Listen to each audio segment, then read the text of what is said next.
Hola, ¿qué tal? Espero se encuentren todos muy bien. El día de hoy vengo a verlos porque tenemos que hablar un poquito respecto al artículo tercero constitucional debido a las reformas que se están presentando en este país en este momento. Es muy importante por eso y sobre todo siendo la materia que nosotros tenemos, como ustedes saben, nuestra materia se llama Tendencias de la Educación y Políticas Educativas. Les recuerdo mi nombre, Minerva Soberanes Cruz, y durante toda esta materia vamos a estar hablando de temas muy importantes respecto al artículo tercero, ¿sí? La actividad original de esta semana era hacer un cuadro comparativo del artículo tercero. Sin embargo, dadas las circunstancias que se están dando en el país, vamos a tener que modificarla. Brevemente vamos a hablar, en este caso voy a hablar yo de lo que ha sido el artículo tercero para nuestro país respecto sobre todo al ámbito educativo. Como ustedes saben, en la declaración de 1917 donde surge la Constitución, en ese año es cuando se determina que nuestra educación debe ser libre pero laica, que los establecimientos oficiales son los encargados de impartir educación, que ninguna corporación religiosa impartirá primaria y que la primaria que se imparta debe ser gratuita.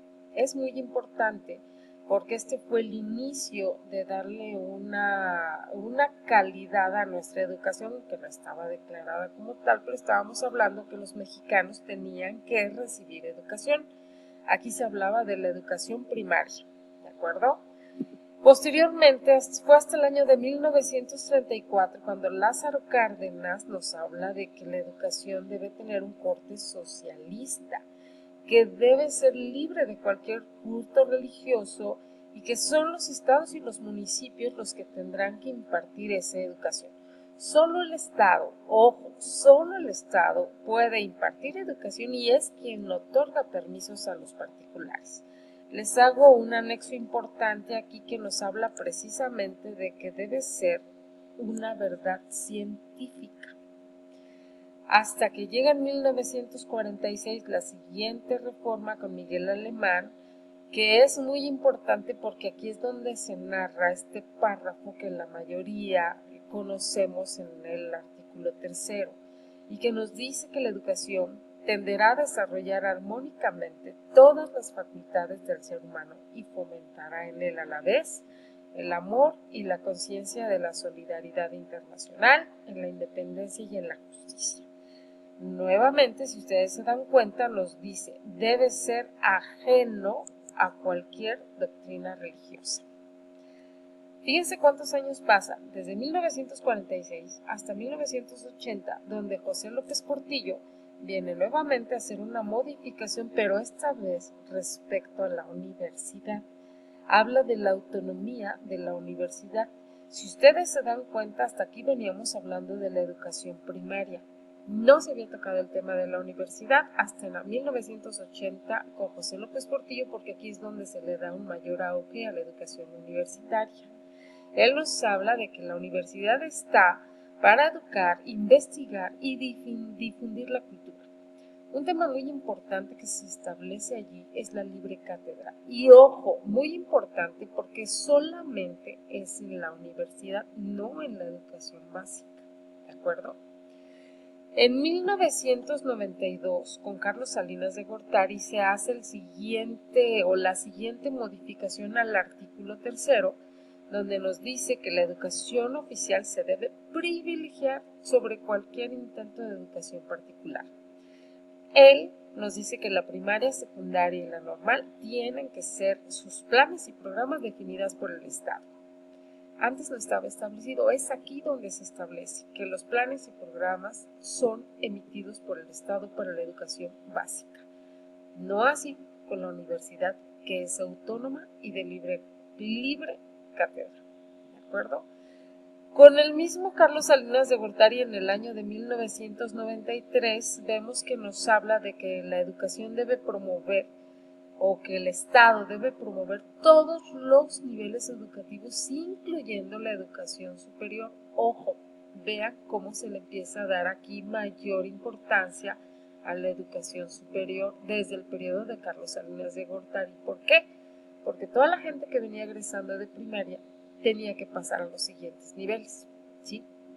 Él mismo nos dice que se debe apoyar la investigación científica y tecnológica, y él establece en 1993 que la educación secundaria debe ser obligatoria.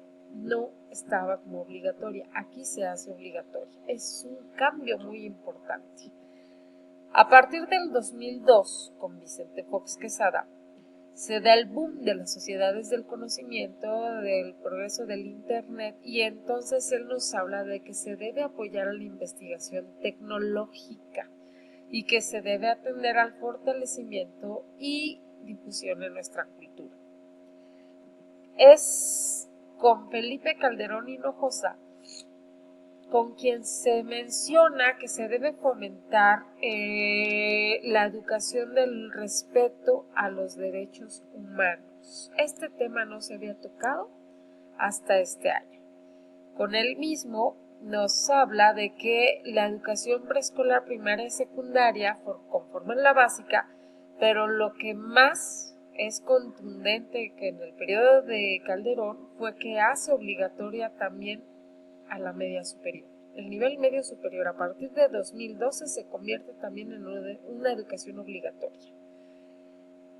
Esto fue muy importante porque eso, más este agregado que se refiere a la convivencia humana, nos habla precisamente de que se le debe dar una mayor importancia y se hace una modificación en el esquema básico de mejora. Se agrega este programa tan importante que tenemos actualmente en educación, que es sobre la convivencia escolar.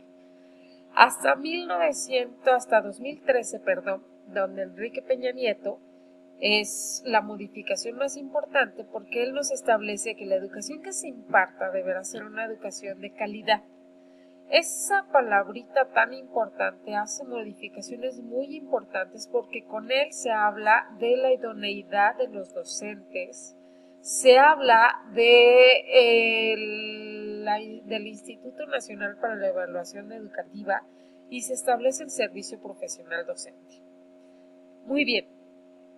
Todo este antecedente se los digo porque es importante que ustedes lo sepan para que ahora me digan en qué consiste. La actividad una de esta semana consiste en que ustedes me van a decir, me van a escribir en un documento en qué consiste la reforma educativa que se está dando en este momento. ¿Qué es lo que se está transformando? ¿Qué modificación importante se le está haciendo? ¿Sí?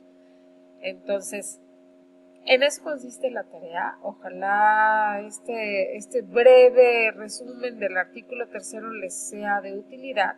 Y ahora, para que ustedes aterricen, investiguen y me digan en qué consiste, qué modificación se le está haciendo en este momento, que acaba de surgir hace unos días, la reforma que está proponiendo el nuevo presidente de la República. En eso consiste la tarea. En un documento Word vamos a narrar en qué consiste esa reforma. Saludos, les mando un abrazo a todos.